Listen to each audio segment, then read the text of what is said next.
So today we actually have a story about bad parenting at its finest, and unfortunately, a little boy lost his life. Let's get into this. All right. So it says child killer is sentenced to life in prison without parole. A Houston man was convicted of capital murder and sentenced to life in prison without parole for killing his 8-year-old stepson in 2020, Harris County District Attorney announced.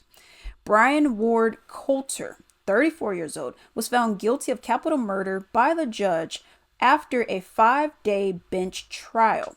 He was automatically sentenced to life in prison without the possibility of parole for killing his wife's 8-year-old son. His name was Kendrick Lee at their West Houston apartment. It took a judge only 20 minutes to find this man to be guilty. First, within the past hour, a man is found guilty of killing his girlfriend's 8-year-old son and leaving the child's body with his siblings. Investigators say Brian Coulter beat Kendrick Lee to death in 2020 and then left his remains inside an apartment where he and the child's 3 siblings lived. Ron, the judge sentenced him to life in prison without parole, and she found him guilty of capital murder after just 20 minutes of consideration. That's because she was making the decision here because Coulter waived his right to a jury trial. That verdict, again, came just 20 minutes after closing arguments wrapped, where we heard prosecutors recapping testimony from Kendrick Lee's brothers. They say that they saw Coulter beating their sibling. But the defense argued that the state never proved intent. They were asking the judge to consider lesser charges. However, in the end, Judge Kelly Johnson found Coulter guilty and told him after the verdict that the facts in this case are some of the most horrific she's ever had to listen to. Coulter is the man who murdered the boy, was arrested in 2021 because he and his wife, Gloria Williams, had moved to a different apartment but left the boy to decompose at the former apartment. Chad, where his wife's other children lived. How crazy is that? Kendrick's body, covered with a blue blanket, laid in the apartment for over a year, while his siblings were forced to stay there as the body decomposed. So you left the kids there, you and your wife, even though these are your stepkids, but these are her biological kids. Y'all just dipped, and you left your kids to be in there with a decomposing body. Okay. Obviously, the mother is aware of this.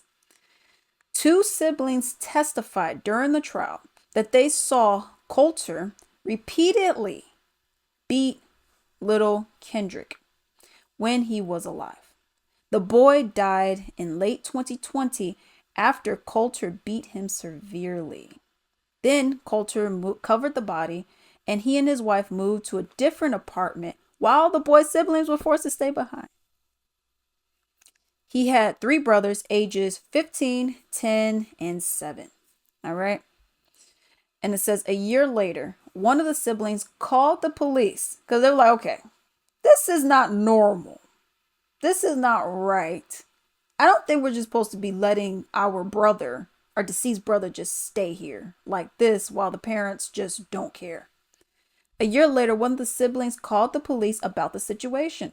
Only the boy's skeletal remains were found. Wow.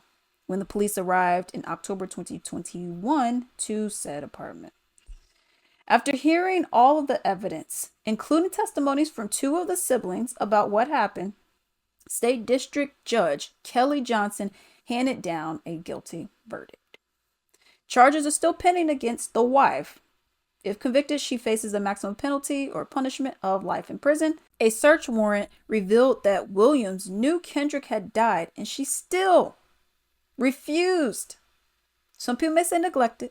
I say refused to call police.